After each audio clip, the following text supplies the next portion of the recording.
Telugu Desam parliamentary party సమావేశానికి సంబంధించి మరింత సమాచారం మా ప్రతినిధి కృష్ణని అడిగి తెలుసుకుందాం. కృష్ణ, ఈ సమావేశం ఎజెండా ఏంటి?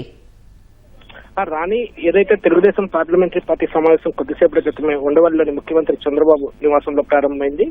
దీంట్లో ప్రధానంగా పార్టీ ఎంపీలు మొత్తం దాదాపుగా హాజరు కావడం జరిగింది.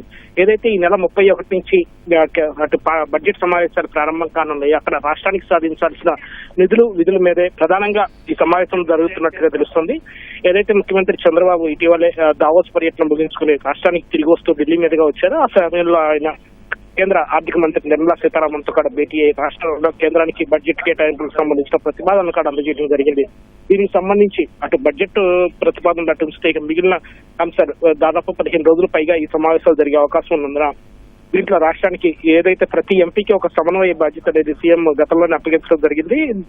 సదరు ఎంపీ అటు కేంద్ర మంత్రితోనూ సంబంధిత శాఖ రాష్ట్ర మంత్రితోనూ సమన్వయం చేసుకుంటూ రాష్ట్రానికి ఏ అవసరాలు ఉన్నాయి ఏంటి అన్న దాని మీద నిరంతరం సంప్రదింపులు జరిగి వాటిని సాధించాల్సిన బాధ్యత ఉందని చెప్పి కూడా స్పష్టం చేయడం జరిగింది.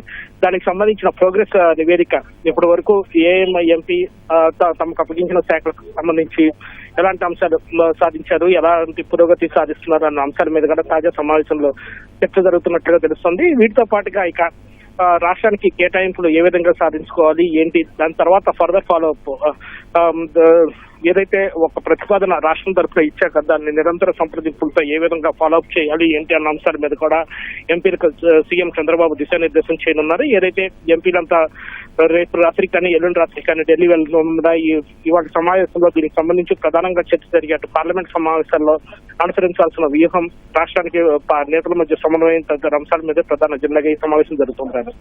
అంటే కృష్ణ, పార్టీ ఎంపీలతో పాటు ముఖ్య నేతలు కూడా ఈ సమావేశానికి హాజరైనట్లు తెలుస్తుంది. వాళ్ళ నుంచి కూడా ఏమన్నా సలహాలు సూచనలు స్వీకరిస్తున్నారా? అదే ఇటు రాష్ట్ర ప్రభుత్వానికి సంబంధించి కొన్ని ప్రాధాన్యాంశాలు ఉన్నాయి. ఏదైతే కేంద్రం నుంచి రావాల్సిన కేంద్రంలో వివిధ శాఖలకు సంబంధించి రాష్ట్రంలో గత ప్రభుత్వ హయాంలో ఏదైతే చాలా వరకు కూడా కొన్ని పథకాలు నిర్వీర్యం అయిపోయి అటు కేంద్రం నిధులు ఇచ్చేందుకు సిద్ధంగా ఉన్నాయి. రాష్ట్రానికి సంబంధించి మ్యాచింగ్ గ్రాంట్ లేకపోతే చాలా వరకు పథకాలు కూడా నిర్వీర్యం అయిపోయిన పరిస్థితులు నెలకొన్నాయి. వీటికి సంబంధించి ఈసారి ఆ పరిస్థితి తలెత్తకుండా అటు రాష్ట్ర మంత్రికిను అటు ఇటు ఎంపీకి కూడా ఎంపీకి మధ్య సమన్వయం ఏర్పాటు చేసి సదరు ఎంపీ అటు కేంద్ర మంత్రితో సమన్వయం చేసుకుని ఏదైతే కేంద్ర సంబంధిత ప్రాయోజిత పథకాలు ఉన్నాయో వాటికి సంబంధించిన మ్యాచింగ్ గ్రాంట్స్ తెచ్చుకుంటే రాష్ట్ర ప్రభుత్వం తరఫున కూడా మ్యాచింగ్ గ్రాంట్ విడుదల చేసి ఆ పథకాలు సమగ్రంగా అమలయ్యేలాగా చూసే దిశగా ఇక్కడ కార్యాచరణ రూపొందించారు. ఉదాహరణకి సూర్యగారి పథకం ఏదైతే కుప్పంలో పైలట్ ప్రాజెక్ట్ గా చేపట్టారో దాన్ని అక్కడ వచ్చిన ఫలితాలు ఆధారంగా రాష్ట్రం అంతటా కూడా విస్తరింప చేయాలని చూస్తున్నారు.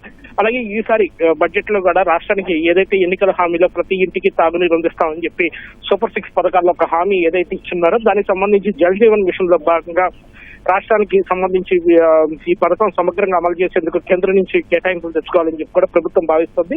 దీనికి సంబంధించి కూడా ఎంపీలకు బాధ్యత అప్పగించి అటు రాష్ట్ర మంత్రికి కూడా దీనికి సంబంధిత శాఖ మంత్రి అటు అలాగే కేంద్ర మంత్రి మధ్యలో ఎంపీ ఉండి ఈ ఇద్దరిని సమన్వయం చేసుకునేలాగా ఆ రకంగా ఎలాంటి బాధ్యతలు అప్పచెప్పాలి ఏంటి అన్న దానికి సంబంధించి కూడా పార్టీ ముఖ్య నేతలు కూడా ఈ సమావేశంలో భేటీ తమ అభిప్రాయాలు చర్చిస్తున్నారు.